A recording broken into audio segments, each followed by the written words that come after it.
And welcome to the Octoberfest edition of And They're Off. We're punch drunk from the dizzying array of stakes action this week, so let's get right to it. Steve Haskin, eyewitness to the activities at Belmont Park. Let me put you on the spot right off Jump Street here, Steve. It's exactly 1 month out from the Breeders' Cup. What will be the most exciting Breeders' Cup race? Well, we all know why you asked that question, number one, because it's a race you just happen to be covering. Yes, Lenny, it is the Ladies' Classic, or Distaff as it is should be known. But I did not choose that race, Steve. It was foisted upon me. Well, I know. Well, that's good. I'm happy for you. You lucked into a good race. Look, you've got two undefeated two-year-old champion fillies in the race and winners of the Breeders' Cup Juvenile Fillies. Combined, they're 16 for 16. You've got Royal Delta, last year's Breeders' Cup Ladies' Classic winner, who was absolutely spectacular, winning the Beldame. You've got Questing, who's probably one of the most brilliant Alabama winners of all time. You've got Love and Pride, who's won back-to-back Grade 1s on both coasts. AP Indy. And you've got yes, AP Indy. And let's just say Royal Delta is out of an AP Indy mare, too, while we're at it. And you have It's Tricky, one of the most consistent fillies of the past 2 years, and always eligible to run a big race. So that's a good starting point for a heck of a good race. Yes, and the two undefeateds, of course, are Awesome Feather and my Miss Aurelia. Yes, you see, I was going to mention that, and you distracted me. Okay. Very deep field there, Steve. Yes, I think I just said that. Okay. I am also looking forward to the other filly division, the juvenile fillies. This is very exciting. Dreaming of Julia runs in the Frisette this coming weekend. Her two races have been absolutely brilliant. Yes, she is a daughter of AP Indy. Kawaii Katie just won the matron by 7.5 lengths. She is a granddaughter of AP Indy. They are both owned by Barbara Banke Stone Street Stables, and they're going to be facing off with Executive Privilege, undefeated for Bob Baffert in California. This is setting up to be an incredible East versus West race, probably the best juvenile fillies field since Phone Chatter beat Sardula and Heavenly Prize 19 years ago at Santa Anita. Yeah, why don't you get another one of your favorite horses in there, too? I'm really hitting it. I'm hitting on all cylinders today, Steve.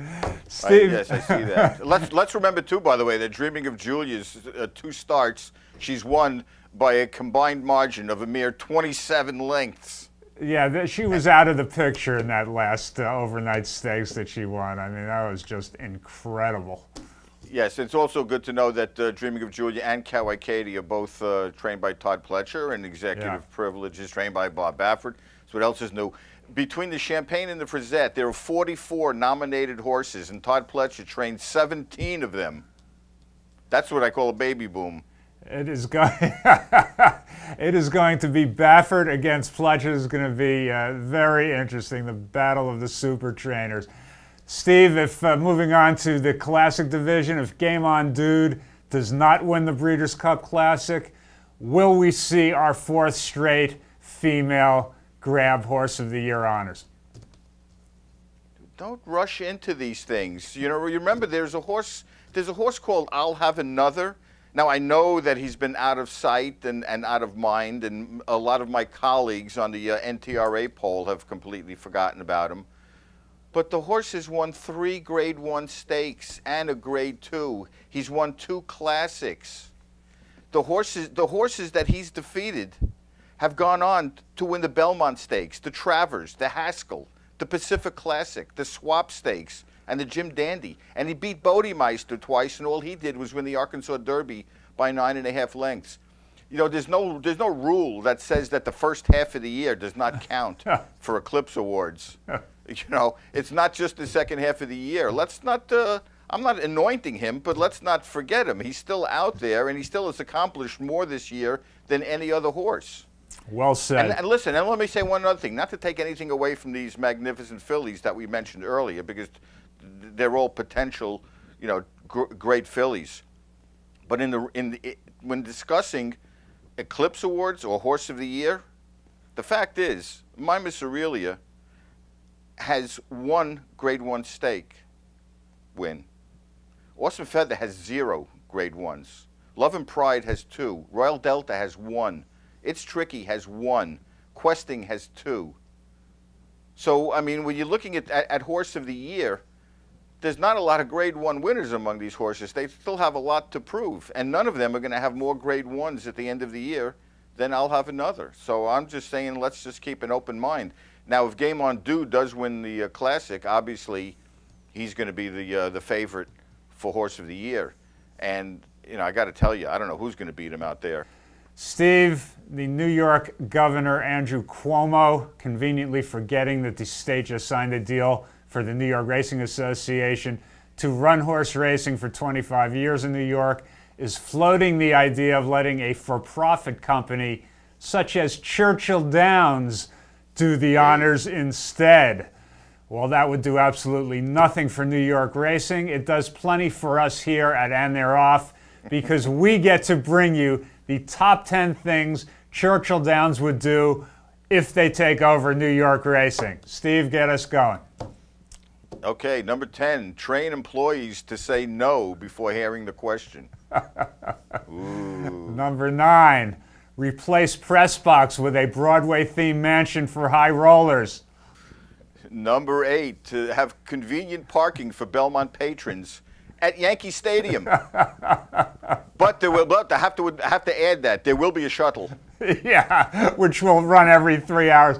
Number 7, Churchill Downs will attempt to put up a second spire atop the Empire State Building. Number 6, Travers Stakes field increased to 20 horses. Number 5 thing Churchill Downs will do. Press gets to cover Belmont Stakes off a big screen at the Aqueduct Casino. Hey, listen, that's not that far-fetched, let me tell you. Number 4, a new pizza topping, Burgoo. Number 3, introduces new signature drink, the Spa Slam, bourbon and Saratoga mineral water. Ooh, that sounds good. Number 2, Saratoga to race Turfways dates. And the number 1 thing Churchill Downs will do when they take over New York racing, get ready for the Belmont Stakes presented by Hebrew National Brands. There you go, the 10 things Churchill Downs would do. Let's hope none of these things actually happen. Speaking of New York, the task force studying 21 breakdowns at Aqueduct last winter has finally had its findings released. I'm not going to criticize their work because their recommendations all make sense, such as doing necropsies and having vets report to stewards and not to the racing office. The task force also found nothing wrong with the racing surface at the Big A. So to me, it's painfully obvious why those breakdowns occurred. With casino money flowing in, New York decided to spread the bucks around like a drunk sailor on shore leave. When you offer $45,000 and $50,000 for $10,000 claimers, you're going to get people entering anything that's breathing. And guess what? Those are the kind most likely to break down. The task force did acknowledge this. Necropsies aren't going to save the horses that already died on the track. Okay, not having those horses race is going to save them. Steve, you got anything on that?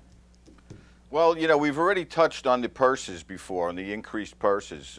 But the one thing I didn't know the fact that the NYRA vets had to report potential vet scratches to the racing office and not the stewards. Yeah. I mean. Not too swell. Not the stewards, the racing office. I mean, what's the job of the racing office? To put as many horses in a race as possible. Right. I mean, so you mean to tell me that the racing secretary has been dictating whether a horse gets scratched or not. I mean, how's that for a conflict of interest? Yeah. I mean, if you look at the report, it says, and I quote, instructed that significant findings such as detection of heat/fever in a limb, resistance to palpation or flexion, or subtle lameness were not to be included in a horse's regulatory record. Of course not. That obviously would hamper the whole claiming process if such information were made public. Yeah. You know, it's just it's just not a good not a good scene. Let's put it that way. Yeah. Well, hopefully they've learned something from last year, and you know, it'll make a little more common sense going forward. So. Good work by the task force, anyway, and let's hope we all get better at this. Steve, we mentioned Churchill Downs before, and now we have an explanation from its president of the new point system for the Kentucky Derby, specifically why the Illinois Derby has disappeared off Churchill Downs' radar. Steve, you want to explain that one to us? Yeah, you know, I really hate to keep taking issues with so many different things and sound like you're complaining about things, but this whole business with the Illinois Derby really bothers me. First off, Kevin Flannery, the president of Churchill Downs, released in his statement, says, and I quote, "We did not take this to the board for approval, but they were apprised of the coming change twice before it was announced." Well, I mean, so what? I mean, if the board had no say in the matter, who cares if they apprised them or not? Flannery said that, and I said here, many criteria were weighed in picking the 36 races that offer points. Among them were including the quality of the horses racing in them. You mean to tell me that producing a Kentucky Derby winner and a Kentucky Derby favorite in the last 10 years wasn't good enough to get any points at all, but races like the Royal Lodge Stakes in England or the Smarty Jones Stakes or the Lecomte Stakes were? I mean, I don't get that at all.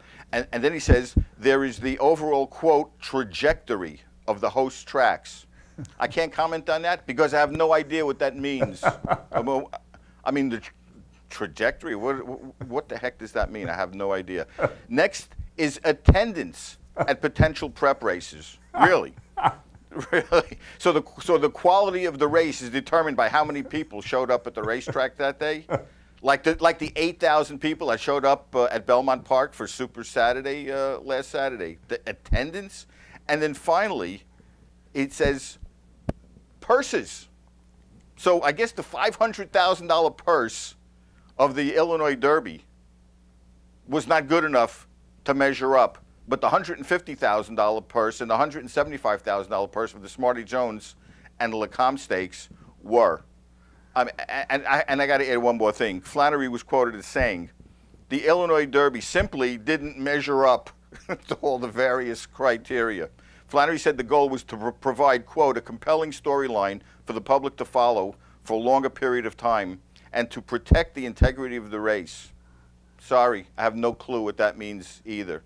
And I'm not trying to suggest that this was personal because Hawthorne, where the Illinois Derby is run, is in a major dates dispute with Arlington Park, which is owned by Churchill Downs. So I'm not suggesting that at all. All I would like to see is this whole thing rectified because basically you're ruining a prestigious race for whatever reason. I mean, I don't get it. I don't get it. I'd like to see a better explanation than that. Steve, I'm glad you're not suggesting that conflict of interest had anything to do with it. Oh, no, I'm not suggesting it at all. I just want to see it. That's the past, whatever it was. I just want to see it rectified because the Illinois Derby, it's a grade 2 race. It's, you know, I'm not saying it's a great Derby prep, but it's a grade 2 $500,000 prep run on the same weekend that most of the major preps are run, and it doesn't even get 1 point. While the Royal Lodge Stakes, which was just run in England as a 2-year-old, gets points? Well, come on. Well said. Come on. Point taken. Which brings us to Stable Boy. Stable Boy, I understand you have been to Octoberfest. Any hot polka action going on over there?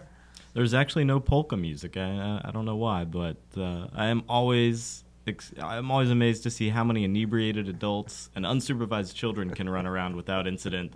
It's quite an amazing sight. That's what Octoberfest is all about. You have to be inebriated to do the polka anyway. Yeah, sort of listen to it. We want to thank our viewers. We want to thank our sponsor, Darby Dan Farm. We will see you back here in 2 weeks. I believe that's October 17th as we go through our own Octoberfest with more Breeders' Cup chit-chat coming right up to the big days at Santa Anita. Steve, we'll see you back in 2 weeks. Okay, take care, everyone. All Bye. right. Bye-bye, everybody.